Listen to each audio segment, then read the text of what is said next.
Welcome, impactful parents. Today we're going to talk about toxic masculinity.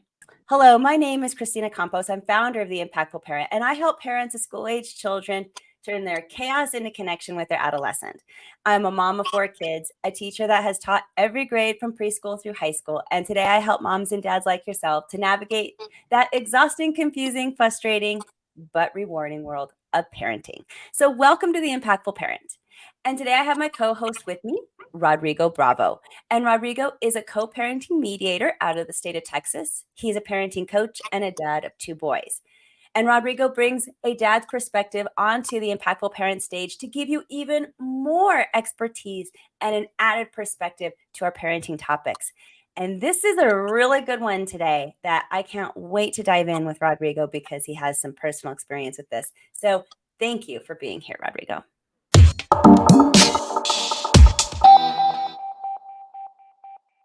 No, I appreciate you as always for providing the platform so that we can have these conversations and hopefully help parents out there navigate these tricky waters of parenting, and in my case, especially co-parenting and dealing with these issues and stuff. So this particular video that you sent definitely resonated with me.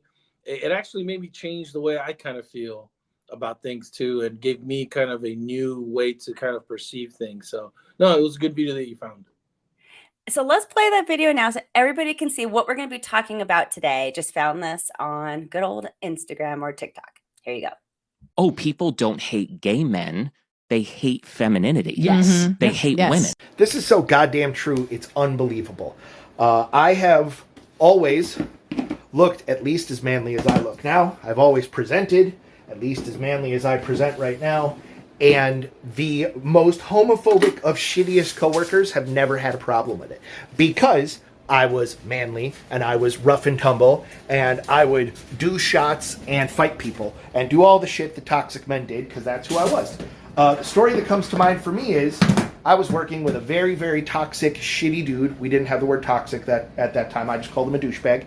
And we were all at a bar and I was like, hey guys, here's some money for my tab. I'm leaving. And they were all like, where are you going? I'm like, I'm leaving. And they were like, you going home? And I was like, no, I'm not going home. And they were like, hey, going home with someone. Woo! And that was work drinks. And I walked into the job site the next time, and I'm doing my shit. And this guy walks up to me and goes, I heard you fucking went home with a dude. And I was like, yup. And he was like, what's wrong with you? I'm like, nothing's wrong with me. And he goes, why'd you go home with a dude? I'm like, the same reason I would have gone home with a woman if a woman's been who I was flirting with that night.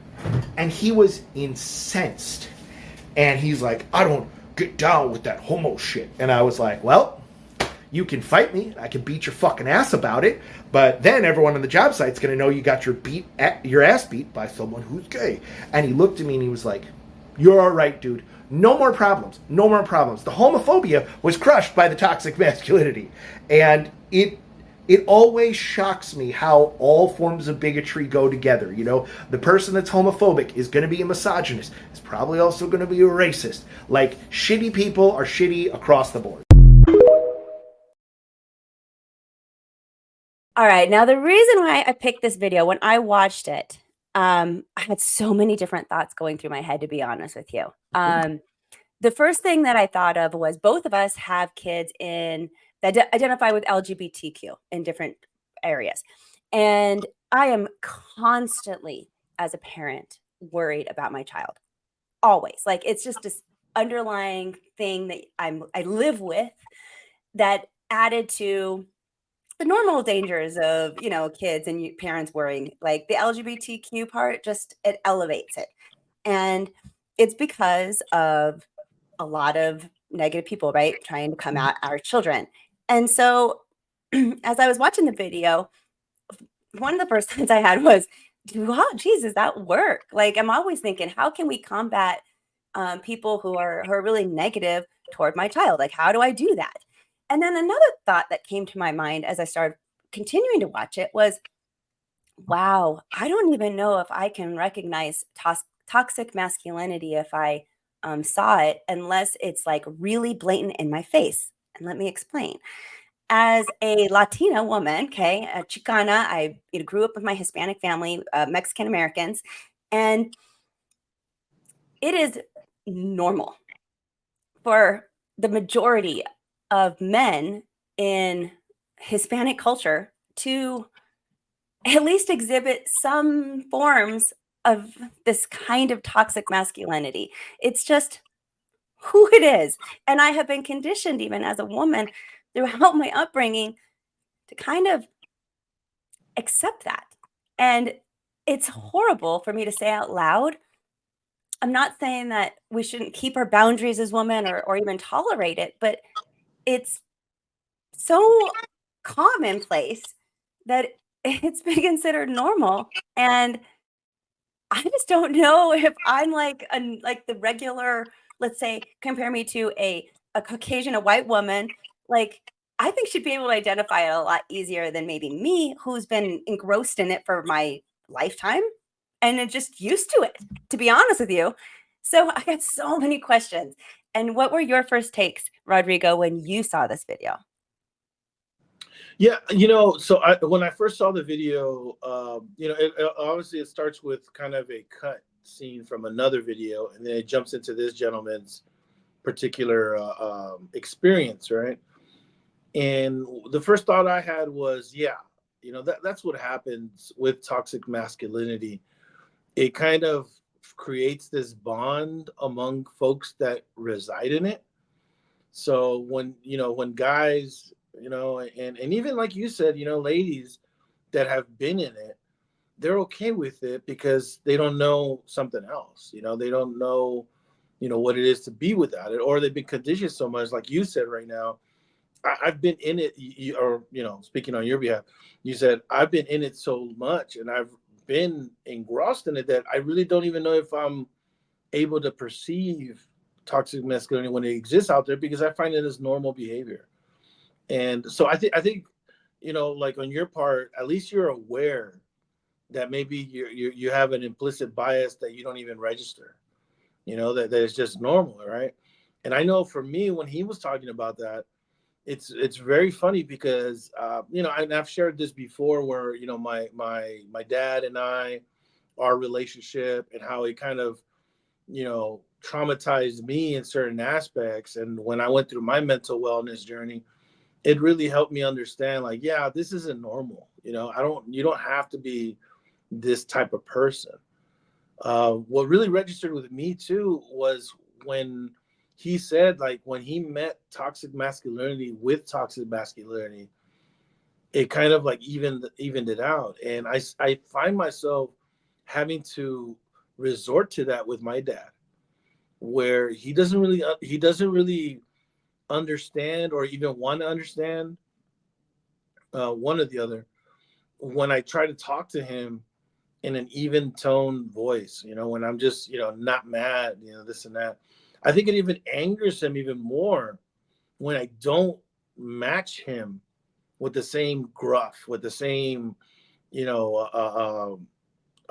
loudness, aggressiveness, kind of peacocking, if you will, right? Like he wants his son to like fight back at him, not like literally fight back, but really damn close, like get up in each other's chest and this and that, because that's what his definition of masculinity is, like hey, you stand up for yourself, whereas opposed to me, I have a totally different definition of masculinity, where I don't need to prove myself, I don't need to peacock, I don't need to be over here, measuring myself against somebody else. I am who I am, I'm confident in who I am, and I roll how I am. I think a lot of this video is a good example of that, how there are so many men still going out there measuring themselves by this toxic masculinity. And he makes a great point, especially when he says, like, I was able to defeat the homophobia in him with toxic masculinity. That's how pervasive it is. And really in the hierarchy of what constitutes patriarchy, toxic masculinity is really up there for guys. We and then and again, I say this with experience myself. We're always trying to, like, who's the better guy, who's this, who's tougher, who's stronger, who's this and that. That you just end up realizing, like, yeah, that's kind of all BS at the end of the day. It's really not about that. That doesn't really define you as a man. So that was my initial reactions to that. I really thought it was a good video. And I really thought it gave me other perspectives too that I'll share in a little bit. But those were my initial thoughts. Well, so I'm curious that do you think toxic masculinity is a learned behavior, or is it somewhat part of just being a man? As a woman, I can't really speak to it. I don't feel like we have those natural traits. And if we do, maybe they're much more learned. But I don't know, especially even as I see generations become softer and softer as we keep, as we evolve, we don't need to fend for ourselves the way we used to, right? So we're not needing to be in that constant flight or fight mode that maybe men had to be a part of in earlier times because they were trying to protect their family, right? Not is needed quite as much anymore. Now people are fighting even with their brains, with how smart they are, working things around it. And as a result, we're also teaching our kids to be more in touch with their feelings. And now we come to this new generation of soft kids, as a lot of the people would like to call them. So it makes me wonder, is this all just learned behavior, or is it more from deep inside? Like that's what men are. Yeah, I think even the words that we're using right now, like a softer generation, a softer culture. And why are we saying that? Because we're you just said like our kids are getting in tune with their emotions and their feelings and so forth. The fact that we would equate emotions and feelings with softness, that's another thing right there, and that's why it's, men don't cry and we don't talk about our feelings, and pick yourself up by the bootstraps. Let's go. You're a man, toughen up, this and that. All we end up doing is just passing on that generational trauma to our kids. I don't blame my dad for who he is. And we've talked about this before. I practice a lot of grace over grievance. There's certain things I do hold my dad accountable to, but one of them is definitely not his upbringing. He was born in a ranch and he grew up in a ranch and then he moved to a small city in Guanajuato, Mexico. He doesn't know anything but that world. And for me to try to, force him out of that, you're really asking him to like get out of his own mental state. It creates such a cognitive dissonance for him that he can't handle that. So it's not about like changing what he's doing or anything like that, but more like having him making sure that he understands like being respectful of other people's, choices, who they are, and so forth. That's really what I try to get with my dad, and he knows respect, so I'm not asking him to do something that he's not familiar with. As far as like learned behaviors and such, I mean, everything that we do in society are a lot of it is just constructs that have been, created. There are, I'm not going to say that I'm not a traditional guy myself. I do certain things that are kind of traditional, and I do believe in being a provider, if you will, but I also don't believe in like saying, hey, I'm the provider, so I need to make more money than you, and you got to stay at home, and you got to do this and that. Like, my partners in the past have always, done what they wanted to do. I'm not there to really tell them what to do or whatnot. I firmly believe that's more supportive than me just being a financial provider, and so forth.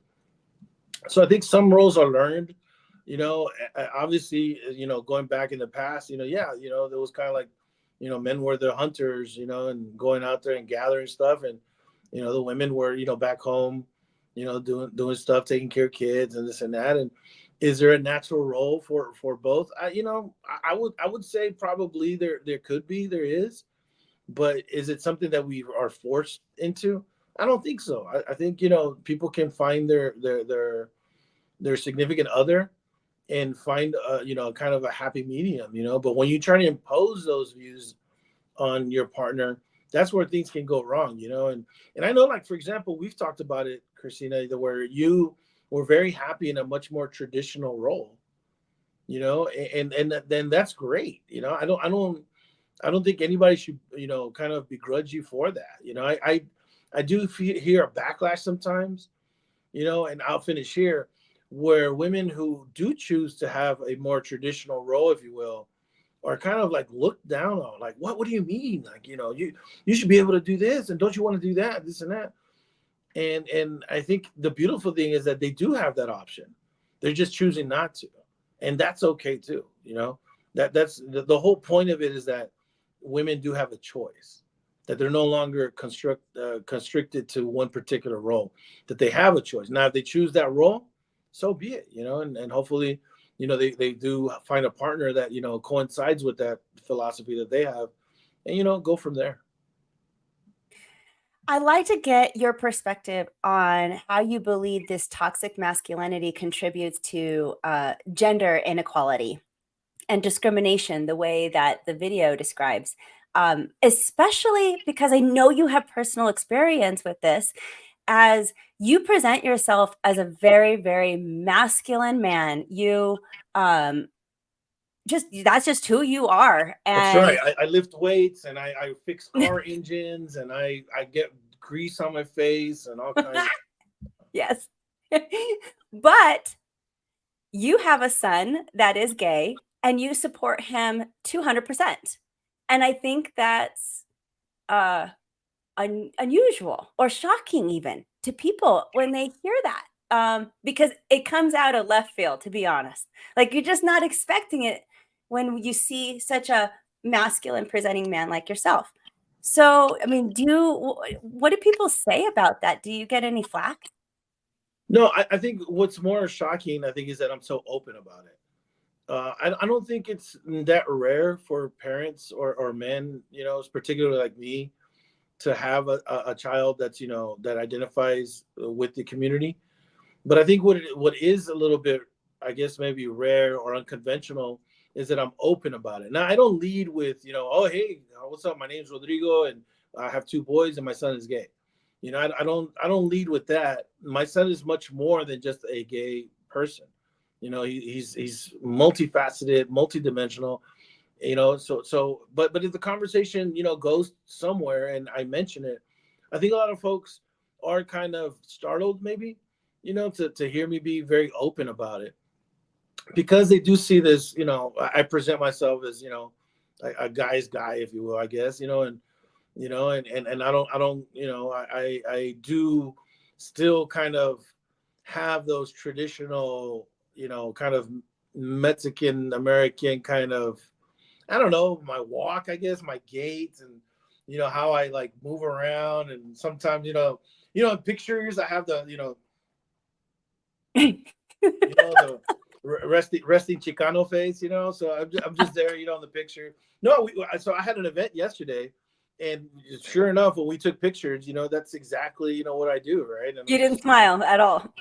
Yeah. maybe a smirk, or something like that. I don't know. But, so I do those kind of like, with, quasi traditional things that people like kind of accept. I would even say stereotypical behavior, right? So when I do that, and then they, hear me kind of openly talk about it, I think what's more startling is that I'm so open about it and willing to talk about it, that I don't show any shame. I'm definitely not embarrassed or shameful of my son at all, but that I don't feel like my masculinity is tied to him, And I think that's where kind of what the video was talking about as well, that a lot of men tie their masculinity to their heterosexualness, that when they divert from that they, it's like, whoa, am I less of a man? If a guy, guys never tell other guys that they look good. Super rare, and I know ladies, oh my God, you look beautiful. And, they're at the event, oh my God, you look great. Oh my God, I love this makeup. And then you don't see any of the guys saying like, yo, dog, you look pretty dope, man. You cleaned up well, like, oh, you too, man. I love those shoes, man. Hey, what cologne are you wearing, bro? Like, we don't do that. If anything, we're like, this dude thinks he's, top shit, blah, blah, blah. So it's definitely a different dynamic, right? But it's because a lot of men still associate their masculinity with their heteronormative views. I don't. My masculinity resides in itself. And I keep talking about it, right? And I probably should define it. For me, masculinity is, to me, is how I treat people. and how they perceive me as a man and how I go about in the world, and whether they can trust me, whether they feel like I'm a loyal person, whether I can, I'm a provider in the sense of not financially even, but like supportive and come through on my word, and also, like, hey, I'm saying, like, we were talking about earlier, hey, I'm a guy's guy, right? So I do, things that, guys or whatever you want to call it. It's just, so when and even myself, I'm over here struggling, right, to tell you like exactly what it is, but it's just more about how I am as a person, and how that transcends into how people perceive me as a man. I think that's more important for me and my masculinity, as opposed to me defining my masculinity based on how strong I am, how tough I am, how I go around peacocking to other dudes and maybe diminishing other guys. I know a lot of people that's what they do. They want to talk down to other dudes and they feel like they're better. That's not masculinity to me. You don't ever need to tear anybody down to bring yourself up, but that's what happens. And so going back to this video, a lot of guys, and I'll finish right here, they definitely associate their masculinity with their sexuality. And so for them, to see another dude with another dude, they go, whoa, what's going on? This and that. And then the gentleman in the video tells him like, yeah, I was with another guy, basically. And so the other dude goes, oh, well, yeah, I'm not down with that shit. And he goes, well, you want to get your ass kicked by, a gay guy and let everybody in the operations know? And he goes like, oh, he's cool. Okay, you're cool. He met him with that toxic masculinity that it got him. That when he tells him that, hey, you want to fight me? When he does that, and he brings it away from the homosexuality that the other guy was focused on, to now an aggressive stance, where the guy's like, oh, okay, I can meet him here. I can fight. I'll fight. Well, let's fight. Yeah, but he can't meet him over here, because then he starts like, oh, I feel uncomfortable. I'm not cool with it. This and that. So when they meet over here on the fighting stance, that's when he's like, okay, yeah, we can meet there. You know what? You're cool, man. So you show me you're a man because you're willing to fight me. You know what I'm saying? So we're cool. You know what I'm saying? I accept your level of masculinity now. And that's a terrible way to kind of go about things, because really what you're just showing is that you're kind of scared. You're scared, you're frightful, and I'll finish here. You're not comfortable being uncomfortable. And so people a lot of times, they'll meet that with their preconceived notions, and unfortunately they'll also meet that with, bigotry, prejudice, and other forms, other isms that are out there. So that's my take on that, and I apologize for going a little long on that, but I feel like there's a lot going on there that needs to be unpacked, and I think the video is a good video to kind of demonstrate the complexity that masculinity has, and really patriarchy has, among all the other kind of isms and bigotry that resides within it. So I'm curious on how femininity plays into everything you just said, because it was so articulately well done what you said. I completely understand what you're talking about and the different layers of masculinity. And the video starts off by saying it's not that they hate gay men, it's that they hate femininity. I'm curious what your take is on that with everything that you just said. Yeah, I mean, when the very first cut comes out and he says, "Hey, they're not against gay men; they're against femininity." Again, that's part of the patriarchy. That really is. When these folks are against femininity, they're against it because it takes away from their ability to control it. I think that's just my personal take. In fact, I had a conversation about this yesterday with some peers of mine, and we were talking about that, and really what it is kind of a control thing. I also see it in my practice, and I've mentioned this several times, right, where the guys, they lose control of that. They lose control of what's going on at home and this and that. So a lot of the folks, the guys that I work with, and also what I see out there, is that they're not against they're not against women per se. They're not against gay men per se. They're not against folks per se. They're just more against the idea of femininity being controlled outside of them. And again, this is just my personal opinion. When you don't control something, it can do whatever it wants. And then if it starts kind of combating the ideas that you have of what femininity is, then it starts bothering you. Kind of one of the classic examples is when men can have that their sexual freedom, right? But women do it, and all of a sudden now they're getting name called, right? They're said like, oh no, you're promiscuous, you're doing this and that. That is a classic kind of view of control there.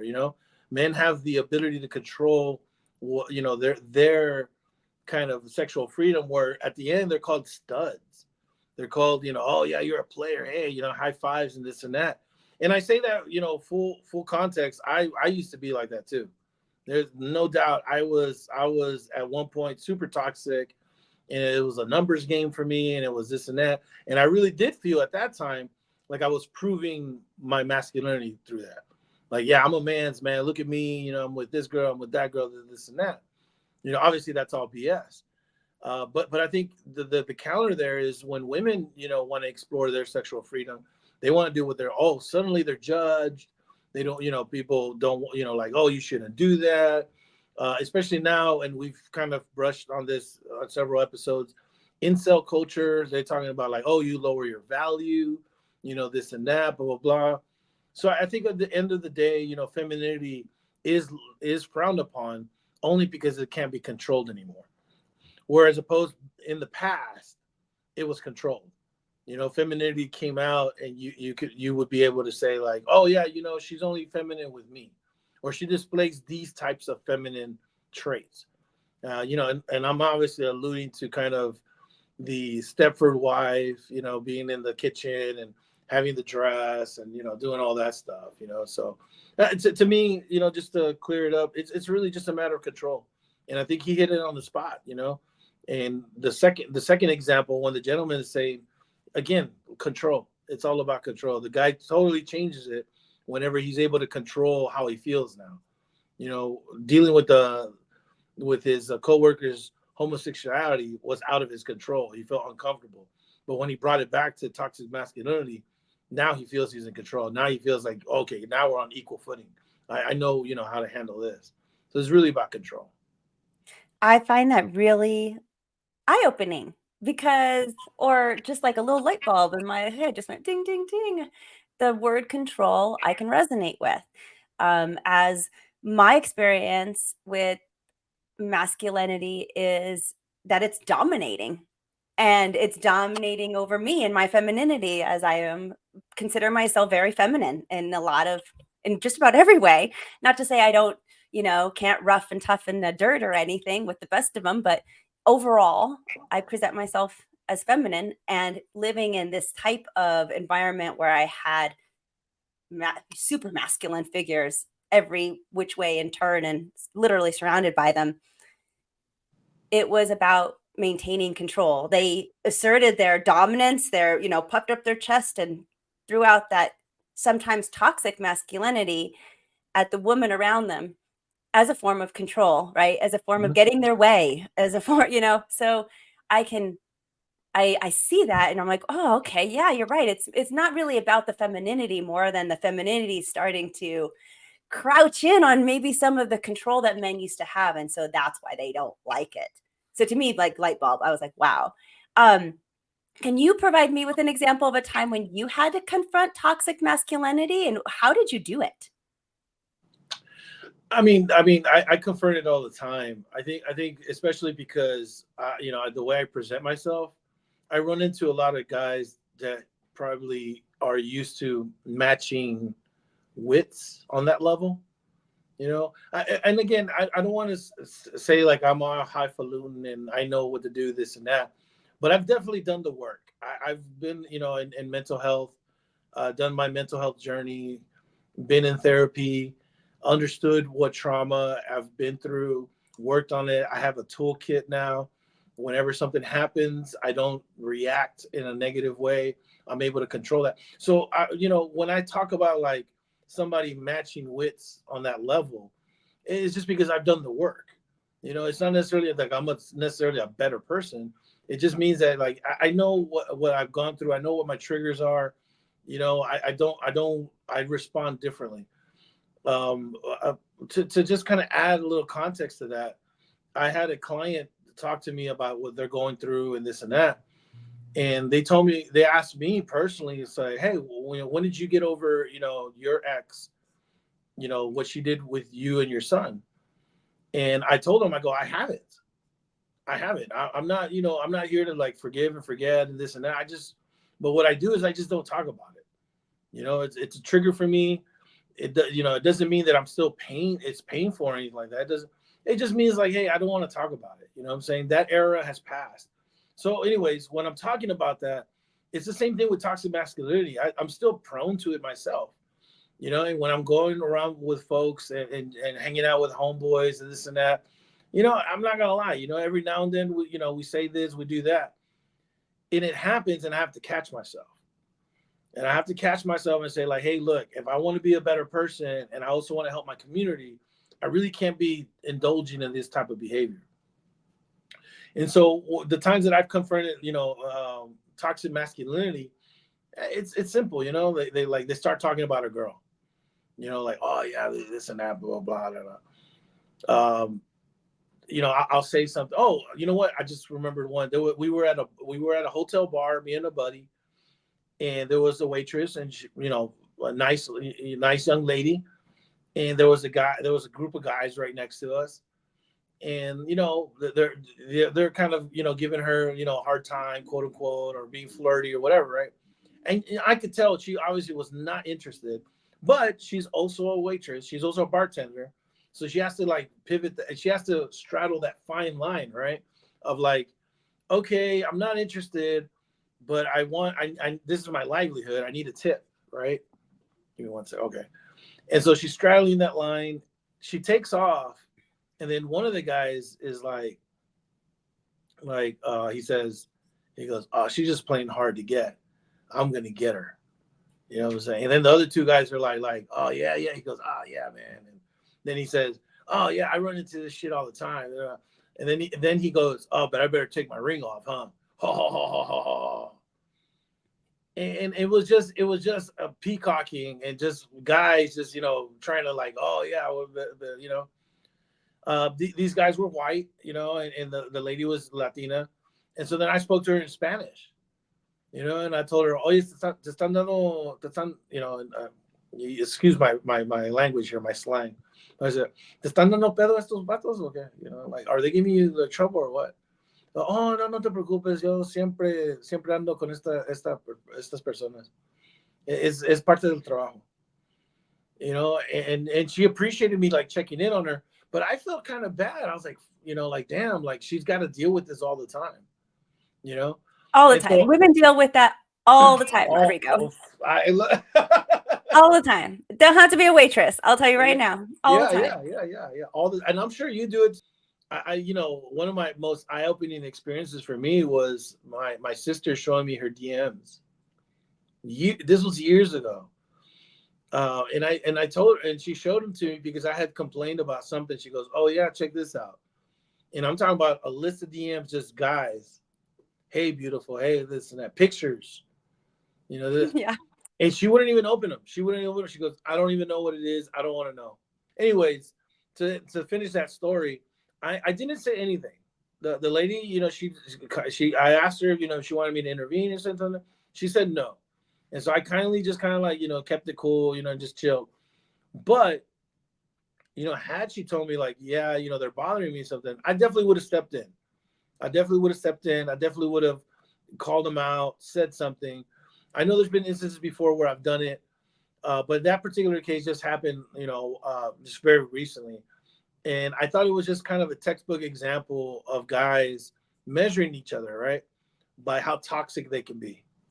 I'm going to get vulnerable here for a second and admit that, I like having the answers to just about at least a suggestion with just about any topic in parenting. Okay. I'm just going to say that right now. But there's something that I don't know how to respond to. And that is, if you have an LGBTQ child that's getting this kind of pushback, flack, whatever you want to call it, a toxic masculine coming at them, I don't know how to direct my child to react. I don't know what the right answer to that is. And I'm curious to see if you have any suggestions. And I just hate to ask because I want to have the answers myself. And I don't hear. And I want to protect my LGBTQ kid.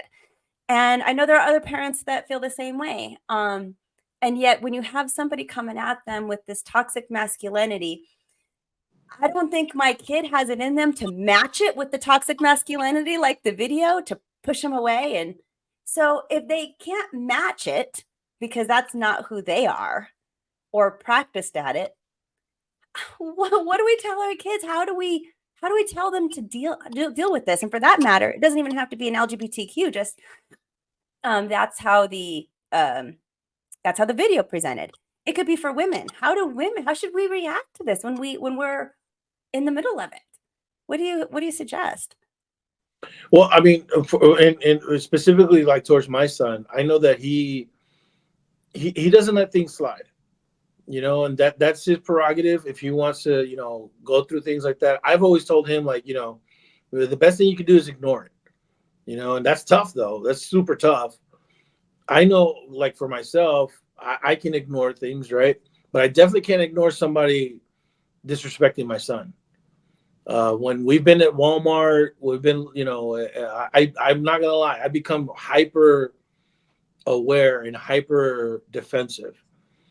I'll be walking around and, I wear the prototypical Latino dad cargo shorts and a black shirt and a cap or something like that, right? Whatever.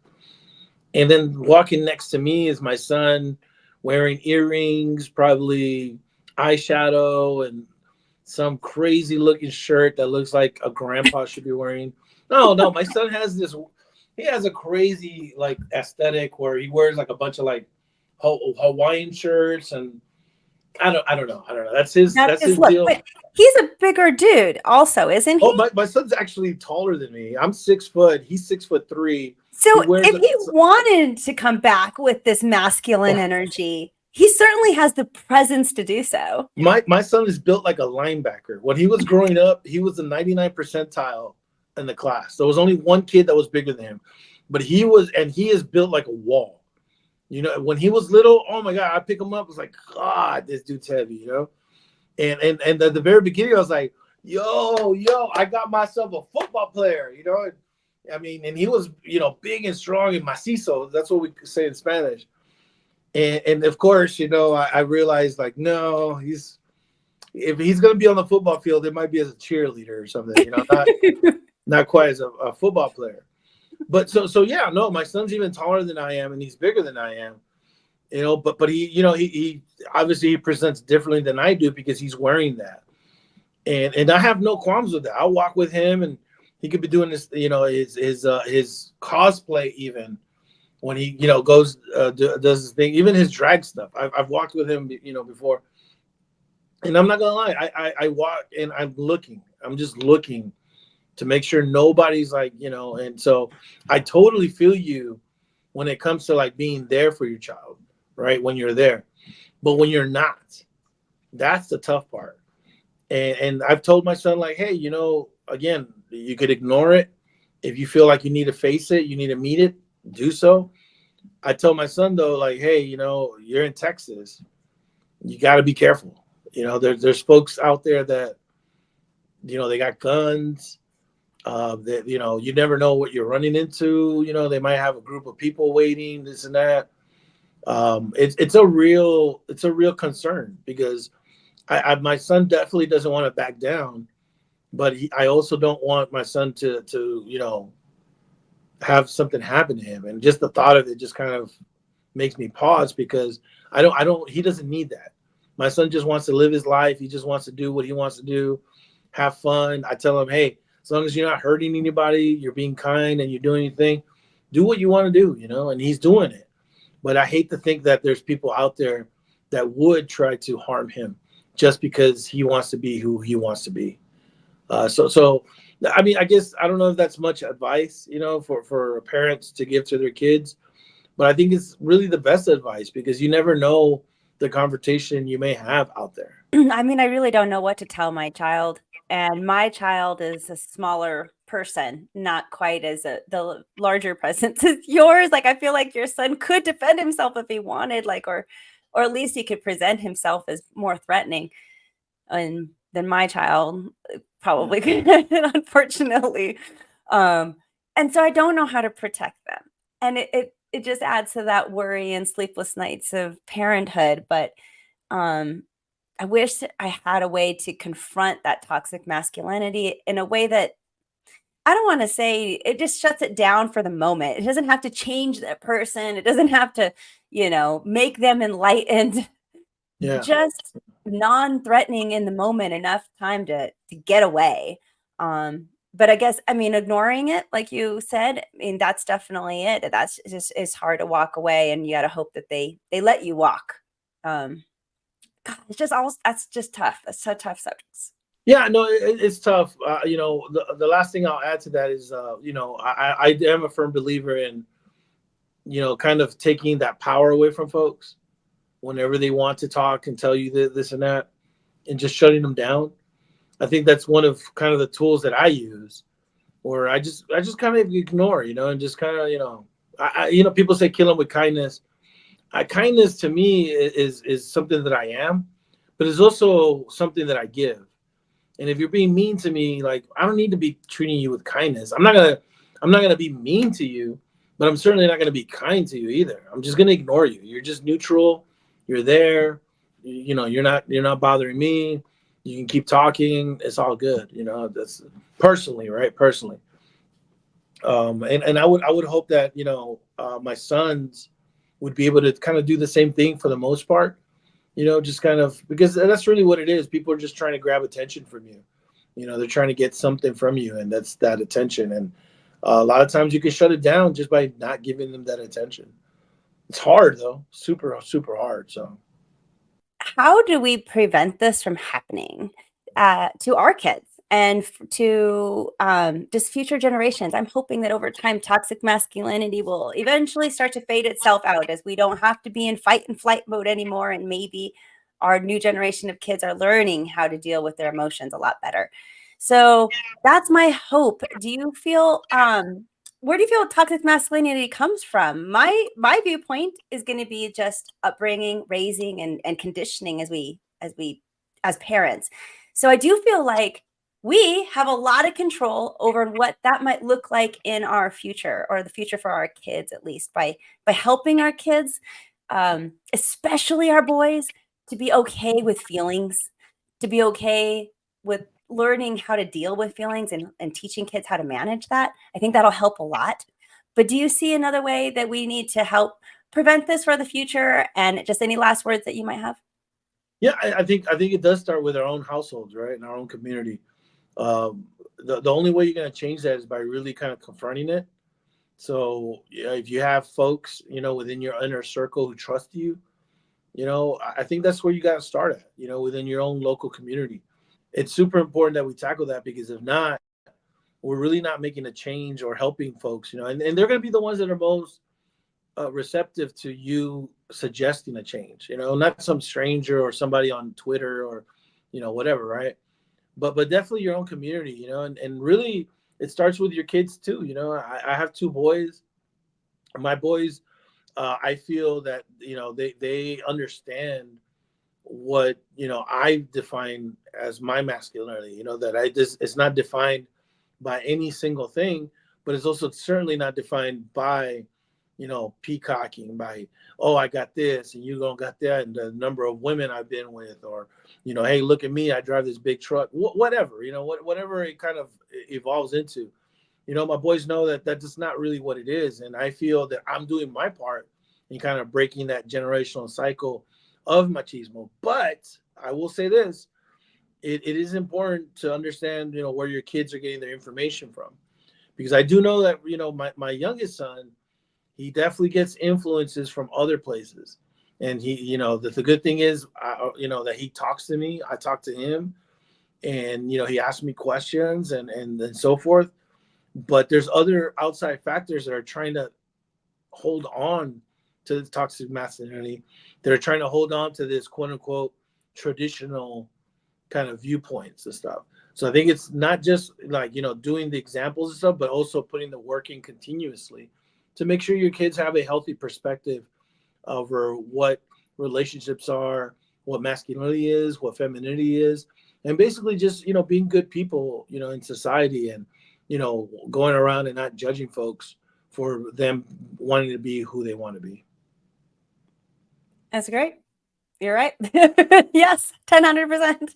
Hey, Start your Impactful Parent journey by downloading the Impactful Parent app. The Impactful Parent app is free, so you can carry help, tips, and parenting resources right in your pocket. Download the app today. You got nothing to lose since it's free. Download it from your phone's app store by searching Impactful Parent, or go to theimpactfulparent.com and you can download it there.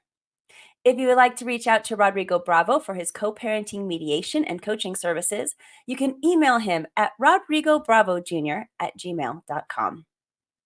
And remember that this episode is just a small part of what the Impactful Parent offers. Also available are online courses, parent support groups, coaching services, and, of course, the Impactful Parent app. So find out more at theimpactfulparent.com. But until next time, you got this. I'm just here to help.